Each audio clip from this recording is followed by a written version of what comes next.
Hello everyone, my name is सुबह खंडेलवाल और आप देख रहे हैं asanstudy.com। आज का हमारा टॉपिक है क्लास 10 मैथ्स का chapter number 3 pair of linear equations in two variables part 5। इससे पहले हमने पार्ट 3 और पार्ट 4 में एल्जेब्रिक मेथड से किस तरह से हम एक्स और वाई की वैल्यू फाइंड करेंगे इसके बाकी दो मेथड्स पढ़े थे। पार्ट 3 में हमने सब्स्टिट्यूशन मेथड को पढ़ा था और पार्ट 4 में हमने एलिमिनेशन मेथड पढ़ा था। आज हम इस पार्ट 5 में क्रॉस मल्टीप्लिकेशन मेथड पढ़ेंगे। तो चलो स्टार्ट करते हैं। सो क्रॉस मल्टीप्लिकेशन मेथड को समझने के लिए हम देखते हैं कि क्रॉस मल्टीप्लिकेशन इस वर्ड से क्या मतलब। हमको क्रॉस में मल्टीप्लाई करना पड़ेगा, नाम से पता लग रहा है कि क्रॉस में मल्टीप्लाई करना पड़ेगा। और इसको करने के लिए मैंने यहाँ पे एक एग्जाम्पल लिया है 2x + y = 5, 3x + 2y = 8। ये आपकी एनसीईआरटी बुक मैथ्स का 3.5 का फर्स्ट क्वेश्चन का क्वेश्चन है, ठीक है। और सबसे पहले हम यहाँ पे जो करेंगे वो है ये जो आपके कॉन्स्टेंट्स है यानी 5 और 8, इनको लेफ्ट साइड में ट्रांसफर करेंगे, ठीक है। कैसे करेंगे? 2x + y प्लस का 5 लेफ्ट में जाएगा, माइनस का 5 और यहाँ बच गया 0, राइट साइड में 0 बन गया।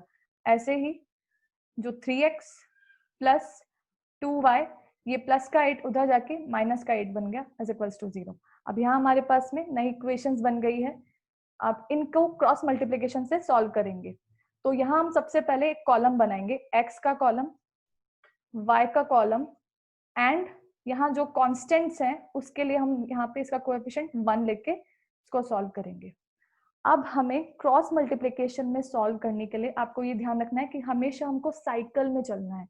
यानी अगर हम x पे हैं तो हमारा जो हमको जो मल्टीप्लाई करना है वो y और कांस्टेंट वाले को करना है। कांस्टेंट को मैं एज अ 1 लिख रही हूँ, ठीक है। अगर मैं x पे हूँ तो मुझे मल्टीप्लाई y और 1 वाले को करना है, वो भी साइकिल में। x के जस्ट बाद में y ही लूंगी मैं और y के जस्ट बाद में मैं कांस्टेंट टर्म ही लूंगी। और अगर मैं कांस्टेंट टर्म पे हूँ तो मैं उसके जस्ट बाद में वापस से x वाले टर्म पे ही आऊंगी। हमेशा ये साइकिल फॉर्म में ही चलेगा। तो देखो कैसे ले रही हूँ। जब मैंने इस x के कॉलम को फिल करना है जब मुझे, तब मैं क्या करूंगी, इस x वाले पार्ट को भूल जाऊंगी, ठीक है। अब इस x पार्ट वाले को भूल गए और हमने देखा ये यहाँ पे जो y वाला पार्ट है उसके कोएफिशिएंट्स को यहाँ पे क्रॉस मल्टीप्लाई करना है। ध्यान ये रखना है आपको यहाँ पे कि हमेशा इसको ऊपर से नीचे तक ले जाना है, यानी इस तरह से लेकर जाना है। कभी भी आपको नीचे से ऊपर वाला पार्ट पहले नहीं लिखना है, पहले आपको हमेशा ऊपर से नीचे वाला जो पार्ट आ रहा है उसको लिखना है। यानी y का कोएफिशिएंट 1 और ये जो यहाँ से 8 का कोएफिशिएंट है, 8 जो है इसको आपको यहाँ ले लेना है। तो आपने ले लिया y का कोएफिशिएंट 1 और यहाँ से -8, इन दोनों को मल्टीप्लाई कर देना है। बीच में क्रॉस मल्टीप्लिकेशन के लिए यहाँ पे माइनस लगा देंगे और यहाँ पे अगेन अब कांस्टेंट टर्म ऊपर से नीचे होते हुए जाना है अगेन, ठीक है। तो कांस्टेंट टर्म में ऊपर से नीचे ले जाते हुए इस तरह से ये वाला ऊपर से नीचे यानी -5 से 2। तो पहले -5 × 2 इस तरह से सॉल्व करेंगे। अब हम जाएंगे हमारे x का पार्ट जिसको हमको क्रॉस मल्टीप्लाई करना है उसको हमने लिख दिया है। अब हम जाएंगे y वाले टर्म पे। अब y वाले टर्म पे जब जाएंगे तो y वाले को भूल जाना है और सिर्फ आपको कांस्टेंट वाले टर्म पे और x वाले टर्म पे ध्यान देना है। तो हमेशा ध्यान रखना है y वाले पे है तो साइकिल वे में उसका जस्ट नेक्स्ट वन कौन है, कांस्टेंट टर्म, उसको पहले मल्टीप्लाई करवाना है। यानी -5 × 3, क्रॉस में ये ×3, इससे मल्टीप्लाई हो जाएगा। तो -5 × 3, इनके साइन को भी साथ में लेते हुए आना है, नहीं वरना तो गलत हो जाएगा साइन को। यानी -5 को × 3, फिर माइनस क्रॉस मल्टीप्लिकेशन के लिए बीच में माइनस लगाना है और फिर अगेन यहाँ पे जो ये 2 है ऊपर से नीचे आता हुआ 2 को x के टर्म को कांस्टेंट टर्म से मल्टीप्लाई करेंगे, 2 × -8। फिर आएंगे अब हम कांस्टेंट टर्म पे। अब मैंने आपको बताया कि आपको वापस से साइक्लिक फॉर्म में ही चलना है। अगर आप 1 पे हो, लाइक आप कांस्टेंट टर्म पे हो, तो आपको नेक्स्ट पहले x वाले को मल्टीप्लाई करवाना है। तो x वाले को यानी x का कोएफिशिएंट कौन है यहाँ पे 2 और इसको y वाले कोएफिशिएंट क्रॉस में मल्टीप्लाई करवा देंगे, 2 × 2, दोनों ही पॉजिटिव है तो यहाँ पे भी हमने पॉजिटिव लिया है। बीच में माइनस या फिर आप यहाँ पे इनको ब्रैकेट के फॉर्म में ले लो, माइनस और फिर यहाँ पे वापस से y ऊपर से नीचे जाना है 1 × 3। और इस तरह से हमारे क्रॉस मल्टीप्लिकेशन के लिए हमारे पास में जो हमारी सीरीज है, हमारा जो पैटर्न है वो रेडी हो गया है।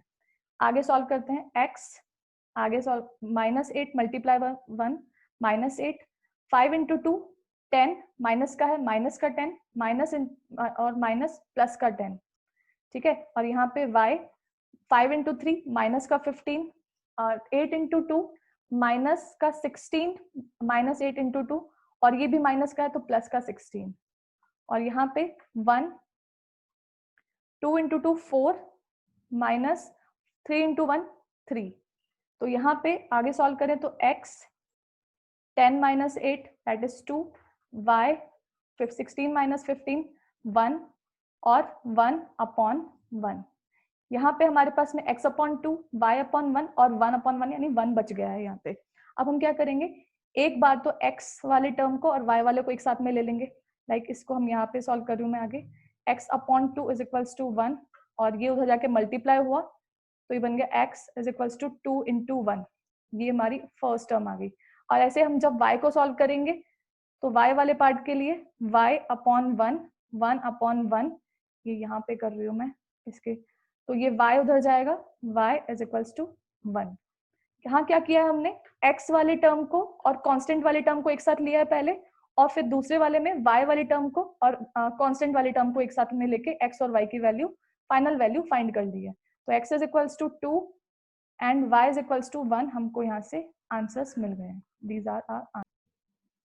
तो मुझे उम्मीद है आपको समझ में आया होगा और अगर कुछ भी पॉइंट समझ में नहीं आया है, कोई भी कॉन्सेप्ट समझ में नहीं आया है अब तक जो भी पढ़ा है उसमें, तो आप कमेंट सेक्शन में आप बता सकते हैं और अपने डाउट्स पूछ सकते हैं। मैं आपको कोशिश करूंगी कि मैं आपके आंसर्स जल्दी से जल्दी करूं।